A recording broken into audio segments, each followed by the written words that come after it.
രാധ ഞാൻ രാധ, കണ്ണനെ മറക്കാത്ത രാധ.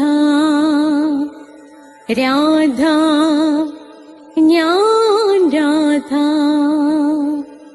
കണ്ണനെ മറക്കാത്ത രാധ. വൃന്ദാവനം നീ മറന്നോ, മധുരയെ നീ മറന്നോ. വൃന്ദാവനം നീ മറന്നോ, മധുരയെ നീ മറന്നോ.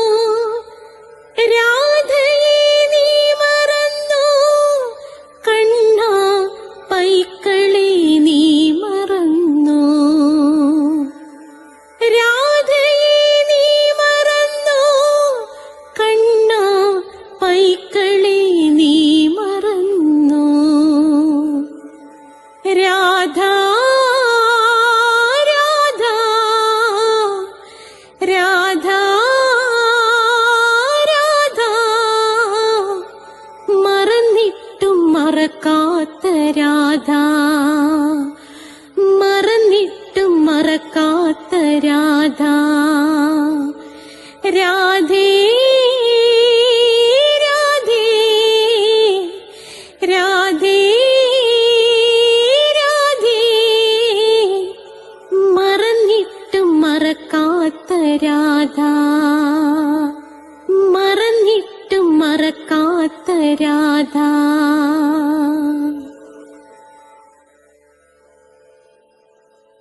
രാധേ രാധേ കൃഷ്ണഭക്തർക്കും രാധാഭക്തർക്കും ഒരുപോലെ പ്രിയപ്പെട്ടയാളാണ് അഷ്ടപതി രചിച്ച ഗീതാഗോവിന്ദൻ രചിച്ച ജയദേവ കവി എന്ന് പറയുന്നത്. അങ്ങനെ കൃഷ്ണഭക്തരും രാധാഭക്തരും ഒരുപോലെ യാതൊരു തർക്കവുമില്ലാതെ സ്നേഹിക്കുന്ന ഒരേ ഒരു വ്യക്തി എന്ന് പറയുന്നത് ജയദേവ കവിയാണ്. ആരാണ് ഈ ജയദേവ കവി? ശരിക്കും അഷ്ടപതി പഠിപ്പിച്ചു തുടങ്ങിയ നിമിഷം തൊട്ട് ഞാൻ ഈ ജയദേവ കവിയെ കുറിച്ചുള്ള റിസർച്ചായിരുന്നു. കാരണം കൃഷ്ണന്റെ സ്വകാര്യ സ്വത്തായ രാധാജി മൊത്തുള്ള രതിലീലകൾ വരെ ഒപ്പിയെടുത്ത, അല്ലെങ്കിൽ കൃഷ്ണൻ പറഞ്ഞു കൊടുക്കണമെങ്കിൽ ആരായിരിക്കും ആ ജയദേവ കവി? ആ റിസർച്ചിൽ എനിക്ക് കിട്ടിയ വിവരങ്ങളാണ് എൻ്റെ പ്രിയപ്പെട്ട പ്രേക്ഷകരുടെ മുന്നിൽ എപ്പിസോഡുകളായിട്ട് ഞാൻ അവതരിപ്പിക്കാൻ പോകുന്നത്. ഇത് ഒന്നാമത്തെ എപ്പിസോഡാണ്. അപ്പോൾ നമുക്ക് ജയദേവ കവിയുടെ കഥകളിലേക്ക് കടക്കാം. നോക്കുക, ജയദേവ കവിയുടെ കഥ നിങ്ങൾ ഇതുവരെ കേട്ടിട്ടില്ലാത്ത കഥകളാണ് ഞാൻ പറയാൻ പോകുന്നത്. നിങ്ങൾ ജയദേവ കവിയെ കുറിച്ച് പലതും കേട്ടിട്ടുണ്ടായിരിക്കും. ആ കേട്ട കാര്യം ഇങ്ങനെ ആവർത്തിച്ച് പറഞ്ഞിട്ട് കാര്യമില്ല.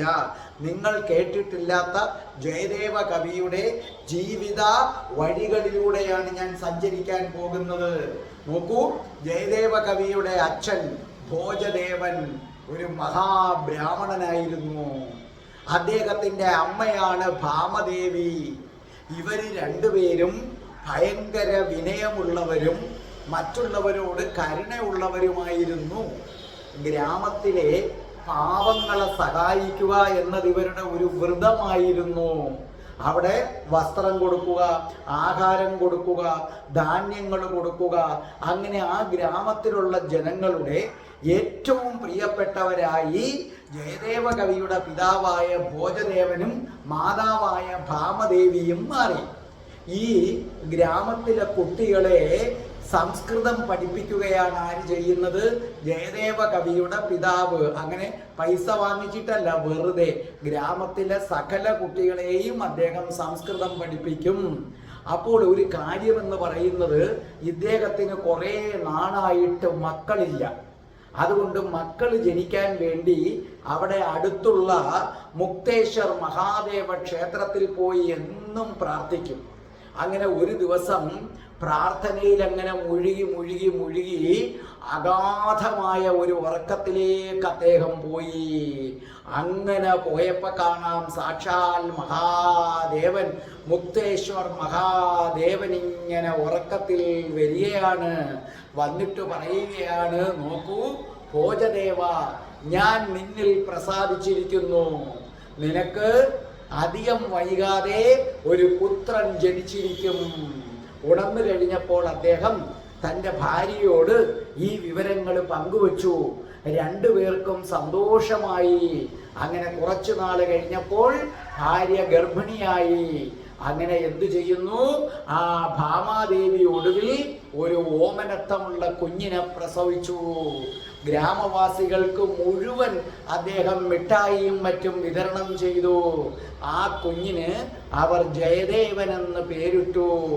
അങ്ങനെ കാത്തുകാത്തിരുന്ന കുട്ടിയാണ് അല്ലേ? അത്രയ്ക്ക് കൊഞ്ചിച്ച് ലാളിച്ചാണ് ഈ കുഞ്ഞിനെ വളർത്തിയത്. അങ്ങനെ ഒരു ദിവസം, അതായത് ജയദേവന് 5 വയസ്സ് പ്രായമുള്ളപ്പോൾ, ഇവരുടെ അടുത്തുള്ള ക്ഷേത്രമുണ്ട്, ഇവരുടെ തന്നെ അമ്പലം. അവിടെ ചെന്നപ്പോൾ അവിടുത്തെ വിഗ്രഹം കണ്ടിട്ട് ചോദിച്ചു, ഈ കല്ലില്ലേ, ഈ കല്ലിനെ എന്തിനാ പൂജിക്കുന്നത്? ഇത് ആരാ? ഈ കല്ലെന്ന് പറയുന്നത് ആരാ? ഏത് ദൈവമായി ഇത്? ഇപ്പൊ ഇദ്ദേഹം എവിടെയാണ് താമസിക്കുന്നത്? അപ്പോൾ അദ്ദേഹത്തിന്റെ പിതാവ് വളരെ വാത്സല്യത്തോടു കൂടി പറഞ്ഞു, മോനെ, ഇത് ശ്രീകൃഷ്ണനാണ്, ഭഗവാൻ ശ്രീകൃഷ്ണനാണ്. തൻ്റെ ഭക്തജനങ്ങൾക്ക് എന്തും വാരി കോരി കൊടുക്കുന്ന ആളാണ്. അപ്പൊ ജയദേവന് പിന്നെയും ആശയക്കുഴപ്പമായി. അപ്പൊ ജയദേവൻ പറഞ്ഞു, അച്ഛാ, ഒരു കല്ലെങ്ങനെയാണ് അച്ഛാ മറ്റുള്ളവർക്ക് എന്തെങ്കിലുമൊക്കെ കൊടുക്കുന്നത്? അപ്പൊ അദ്ദേഹം സ്നേഹത്തോടെ തലോടിയിട്ട് പറഞ്ഞു, മോനെ, ദൈവത്തിന് അസാധ്യമായി ഒന്നുമില്ല.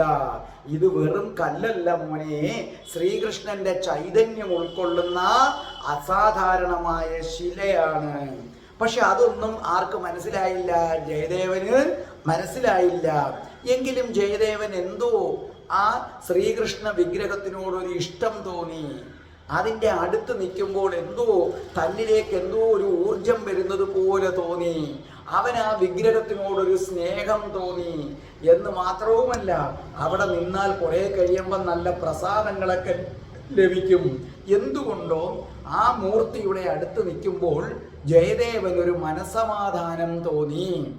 അങ്ങനെ എന്തു ചെയ്തു? ഈ 7ാമത്തെ വയസ്സായപ്പോൾ ജയദേവ കവിയുടെ ഉപനയനം നടത്താൻ തീരുമാനിച്ചു. അങ്ങനെ ഗ്രാമീണരൊക്കെ എത്തി, പണ്ഡിറ്റുകളെത്തി. ജയദേവ കവി അമ്മയുടെ മടിയിലിരുന്നു. അപ്പോൾ എന്തു ചെയ്തു? പണ്ഡിറ്റുകള് വേദമന്ത്രങ്ങൾ ഉച്ചരിച്ചുകൊണ്ട് പൂണൂല് അണിയിച്ചു. ഒരു പൂണൂല് അണിയിക്കുന്നതോടുകൂടി അവരാരായി മാറി? ബ്രാഹ്മണനായി മാറി. ആ സമയത്ത് ജയദേവ കവിയുടെ പിതാവിൻ്റെ ഏറ്റവും അടുത്ത കൂട്ടുകാരനാണ് രത്നാകർ കക. ആ രത്നാകർ കകയും കുടുംബവും അവിടെ എത്തി. രത്നാകർ കകയുടെ മകനാണ് പരാശരഭായന്. പരാശരഭായന് ജയദേവനേക്കാൾ 2 വയസ്സിന് മൂത്തതാണ്. പക്ഷേ ജയദേവ കവിയുടെ ഏറ്റവും നല്ല കൂട്ടുകാരനാണ് പരാശരഭായി. എന്നും വൈകുന്നേരം ഇവർ രണ്ടുപേരും കൂടെ നടക്കാനായിട്ട് പോകും. അങ്ങനെ മിക്ക വൈകുന്നേരങ്ങളിലും ജയദേവ കവിയുടെ അച്ഛൻ ജയദേവ കവിയെയും പരാശരനെയും എന്തു ചെയ്യും? വിളിച്ചു തൻ്റെ അടുത്തിരുത്തി പുരാണങ്ങൾ പഠിപ്പിക്കാൻ തുടങ്ങി. വിഷ്ണുവിനെയും സകല ഹിന്ദു ദൈവങ്ങളുടെയും പുരാണം പഠിപ്പിച്ചു. പക്ഷേ ജയദേവ കവിക്ക് എന്തോ രാധാകൃഷ്ണന്മാരോട് കൂടുതൽ ഇഷ്ടമായി. അങ്ങനെ ജയദേവ കവി പതുക്കെ രാധാകൃഷ്ണന്മാരെ പൂജിക്കാൻ തുടങ്ങി. ചിലപ്പോൾ അതിഗാഠമായ ധ്യാനത്തിൽ മുഴുകും. അപ്പൊ ജയദേവ കവി പറഞ്ഞു, എനിക്ക് വെറും കൃഷ്ണനെ അല്ല, രാധാകൃഷ്ണനെയാണ് എനിക്കിഷ്ടമച്ച. രാധാറാണി കൂടെയുള്ള കൃഷ്ണനെയാണ് എനിക്കിഷ്ടമച്ച. വെറും കൃഷ്ണന്റെ അടുക്ക നിൽക്കുമ്പോൾ എനിക്ക് ഒന്നും തോന്നാറില്ല അച്ഛാ. രാധയുമായി നിൽക്കുന്ന കൃഷ്ണനെ കാണുമ്പോൾ എന്തോ എൻ്റെ ശരീരത്തിലേക്ക് വരുന്നത് പോലെ എനിക്ക് തോന്നുന്നു. അപ്പൊ അച്ഛൻ വാത്സല്യത്തോടെ പറഞ്ഞു, മകനെ, രാധാസമേതനായ കൃഷ്ണനെ നീ ആരാധിക്കൂ. രാധയില്ലെങ്കിൽ കൃഷ്ണൻ ഒന്നും ചെയ്യാൻ പറ്റില്ല. കൃഷ്ണന്റെ ശക്തി എന്ന് പറയുന്നത് രാധയാണ് മകനെ. അപ്പൊ രാധയെ പൂജിക്കാതെ കൃഷ്ണനെ പൂജിച്ചിട്ട് കാര്യവുമില്ല. എൻ്റെ മകൻ ഭാഗ്യവാനാണ്. ഈ 7-ാം വയസ്സിൽ തന്നെ നിനക്ക് രാധാസമേതനായ കൃഷ്ണനിൽ ഭക്തി ഉണ്ടായല്ലോ. അവിടെ നിന്നാണ് രാധാഭക്തിയുടെ തീപ്പൊരി ജയദേവ കവിയുടെ ഹൃദയത്തിലേക്ക് വരുന്നത്. അങ്ങനെ 7 വയസ്സ് പ്രായമുള്ള ഒരു ദിവസം പരാശരനുമായി പോയി കളിച്ചു കുഴഞ്ഞു വന്നപ്പോൾ തൻ്റെ വീട്ടിൻ്റെ മുന്നിൽ ഒരു വലിയ ആൾക്കൂട്ടം നിൽക്കുന്നു. എന്തോ പന്തികേട് തോന്നി. ജയദേവന്റെ ഹൃദയം വല്ലാതെ മിടിക്കാൻ തോന്നി. അപ്പോൾ ജയദേവ കവി വീട്ടിൽ വന്നപ്പോൾ തൻ്റെ അച്ഛൻ ഇങ്ങനെ വെറും നിലത്ത് കിടക്കുന്നു. അമ്മയാകട്ടെ അകത്ത മുറിയിൽ പൊട്ടിക്കരയുന്നു. അപ്പോൾ ജയദേവൻ ഓടിച്ചെന്നു അമ്മയെ കെട്ടിപ്പിടിച്ചിട്ട് ചോദിച്ചു, എന്താ അമ്മേ? അപ്പൊ അമ്മ ജയദേവനെ കെട്ടിപ്പിടിച്ചിട്ട് പറഞ്ഞു, മോനെ, നിന്റെ അച്ഛൻ പോയി, നിന്റെ അച്ഛൻ മരിച്ചുപോയി. ജയദേവന് വല്ലാത്ത ഒരു ഞെട്ടലായി പോയി. ഈ അന്ത്യകർമ്മങ്ങളൊക്കെ അദ്ദേഹത്തിന്റെ സുഹൃത്തായിട്ടുള്ള അദ്ദേഹത്തിന്റെ സുഹൃത്തിന്റെ നേതൃത്വത്തിലാണ് എന്ത് ചെയ്തത്? സകല അന്ത്യകർമ്മങ്ങളും എല്ലാം ചെയ്തത്. അങ്ങനെ വന്നപ്പോൾ എന്ത് ചെയ്തു? ഇത് കഴിഞ്ഞപ്പോൾ ഇതെല്ലാം ശവമടക്കെല്ലാം കഴിഞ്ഞപ്പോൾ രത്നാകർ കഥ പറഞ്ഞു, അവൻ എൻ്റെ കൂടെ നിന്ന് പഠിക്കട്ടെ, ഇടയ്ക്കിടയ്ക്ക് അവൻ ഇങ്ങോട്ടേക്ക് വരും, പകല് ഞാൻ അവനെ അങ്ങനെ കൊണ്ടുപോവുകയാണെന്ന് പറഞ്ഞു. അങ്ങനെ അച്ഛൻ മരിച്ചു കുറച്ചു നാൾ കഴിഞ്ഞ് ജയദേവൻ വീണ്ടും സംസ്കൃത പഠനങ്ങൾ തുടങ്ങുകയാണ്. ഈ രത്നാകർ കഥയാണ് പഠിപ്പിക്കുന്നത്. വളരെ പെട്ടെന്ന് ജയദേവ കവിയുടെ അമ്മ രോഗബാധിതയായി തീർന്നു. കാരണം ജയദേവ കവിയുടെ അച്ഛനും അമ്മയും തമ്മിൽ അത്രയ്ക്ക് വലിയ ബന്ധമായിരുന്നു. ഒരു ദിവസം രത്നാകർ കഥയുടെ വീട്ടിൽ പോയിട്ട് എന്ത് ചെയ്തു? സംസ്കൃതമൊക്കെ പഠിച്ചിട്ട് ജയദേവൻ സ്വന്തം വീട്ടിലേക്ക് വന്നപ്പോൾ തൻ്റെ അമ്മ ഇങ്ങനെ നിശ്ചലമായി കിടക്കുകയാണ്, കട്ടിലിൽ കിടക്കുകയാണ്. ജയദേവൻ ചെന്ന് വിളിച്ചിട്ട് ഉണരുന്നില്ല. അമ്മേ അമ്മേ എന്ന് എത്ര വിളിച്ചിട്ടും ഉണരുന്നില്ല. ഓടിപ്പോയി രത്നാകർ കഥയെ വിളിച്ചു. രത്നാകർ കഥയും ഭാര്യ കകിയും എല്ലാവരും വന്നു. അപ്പോൾ അവര് പറഞ്ഞു, മോനെ, നിന്റെ അമ്മ മരിച്ചു. അങ്ങനെ ജയദേവൻ അച്ഛനും അമ്മയും ഇല്ലാത്തവനായി മാറി 7-ാമത്തെ വയസ്സിൽ. ആ സമയത്ത് അന്ത്യകർമ്മങ്ങളെല്ലാം രത്നാകർ കഥയുടെ നേതൃത്വത്തിൽ നടത്തി. എന്നിട്ട് എന്ത് ചെയ്തു? രത്നാകർ കഥ ജയദേവനെ അദ്ദേഹത്തിന്റെ വീട്ടിലേക്ക് കൂട്ടിക്കൊണ്ടുപോയി. അച്ഛനും അമ്മയും നഷ്ടപ്പെട്ട ജയദേവന്റെ ഏറ്റവും വലിയ ആശ്രയം രാധാകൃഷ്ണന്മാരായിരുന്നു. അമ്മ നഷ്ടപ്പെട്ടതിൽ പിന്നെ തൻ്റെ അമ്മ രാധാറാണിയാണെന്ന് സങ്കല്പിക്കാൻ തുടങ്ങി. അതോടുകൂടി രാധാറാണിയിലേക്ക് ജയദേവ കവി പണ്ടത്തേക്കാൾ കൂടുതൽ അടുക്കാൻ തുടങ്ങി. അമ്മ പോകുന്നത് വരെ രാധാകൃഷ്ണന്മാരെ ആരാധിച്ചു. അമ്മ പൊയ്ക്കഴിഞ്ഞപ്പോൾ രാധാറാണിയുടെ അടുത്ത് നിൽക്കുമ്പോൾ ഒരു വാത്സല്യഭാവം തനിക്ക് ലഭിക്കുന്നതായി തോന്നി. അങ്ങനെ രാധാറാണിയോട് ജയദേവ കവി കൂടുതൽ അടുക്കാനായി തുടങ്ങി. എന്ന് മാത്രമല്ല, രാധാകൃഷ്ണന്മാരെ കുറിച്ച് ശ്ലോകങ്ങൾ എഴുതി പാടാൻ തുടങ്ങി. ജയദേവ കവിയുടെ ഈ ഗാനങ്ങള്, ഈ ശ്ലോകങ്ങള് എല്ലാവർക്കും വലിയ ഇഷ്ടമാണ്. അങ്ങനെ ഗ്രാമീണരുടെ കണ്ണിലുണ്ണിയായിരുന്നു ആരെന്ന് പറയുന്നത്? ജയദേവ കവി. കേന്ദ്രുലി എന്ന് പറയുന്ന ഒരു കൊച്ചു ഗ്രാമത്തിലാണ് താമസിക്കുന്നത്. അസാധാരണമായ പ്രകൃതി ഭംഗിയുള്ള ഒരു പ്രദേശമാണ്. കേന്ദ്രുലി എന്ന വൃക്ഷം ഇടതിങ്ങി വളരുന്നത് കൊണ്ടാണ് ഈ പേര് കിട്ടിയത്. ഒരു ദിവസം നമ്മുടെ പരാശരനും അതേ കണക്ക് ജയദേവ കവിയും കൂടെ നടക്കാൻ പോവുകയാണ്. അവരിങ്ങനെ പ്രകൃതി ഭംഗിയുള്ള സ്ഥലങ്ങളിലൂടെ നടക്കും. അങ്ങനെ നടന്നു പോയപ്പോൾ ജയദേവ കവിക്ക് തലയ്ക്കെന്തോ ഒരു വല്ലാത്ത ഭാരം വരുന്നത് പോലെ തോന്നി. വളരെ പെട്ടെന്ന് ദേഹം കുഴഞ്ഞു വരുന്നത് പോലെ തോന്നി. പെട്ടെന്ന് ആ ഒരു വനത്തിലൂടെയാണ് അവർ നടക്കുന്നത്. പെട്ടെന്ന് ജയദേവ കവി ബോധം കെട്ട് നിലത്തേക്ക് വീണു. ആ സമയത്ത് എന്ത് ചെയ്യണമെന്നറിയാതെ പരാശരൻ പരിഭ്രമിച്ചു പോയി. കാരണം വന്യമൃഗങ്ങളുള്ള സ്ഥലമാണ്. അങ്ങനെ നോക്കിയപ്പോൾ കാണാം ഒരു പുലി നടന്നു വരുന്നു. ഒരു പുലി നടന്നു വന്ന് ഇവരുടെ രണ്ടുപേരുടെയും അടുക്കലായിട്ട് അങ്ങനെ നിൽക്കുന്നു. പരാശരൻ ഭയം കൊണ്ട് കിടുങ്ങി വിറയ്ക്കുകയാണ്.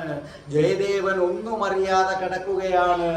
പുലി അതിൻ്റെ നാക്ക് പുറത്തേക്കിട്ടു, അതിൻ്റെ ചുണ്ടൊക്കെ ഒന്ന് തുടച്ചു, മീശയൊക്കെ ഒന്ന് വിറപ്പിച്ചു. പരാശരന് ശ്വാസം എടുക്കാൻ പോലും കഴിയുന്നില്ല. ഒന്നും അറിയാതെ ജയദേവൻ കിടക്കുകയാണ്. ഒന്നും അറിയാതെ ജയദേവൻ കിടക്കുകയാണ്. എന്താണ് ഇനി എന്താണ് സംഭവിക്കാൻ പോകുന്നത്? ഇനി എന്താണ് സംഭവിക്കാൻ പോകുന്നത്? കാത്തിരിക്കൂ, കാത്തിരിക്കൂ. അടുത്ത വ്യാഴാഴ്ച ഞാൻ വീണ്ടും വരും.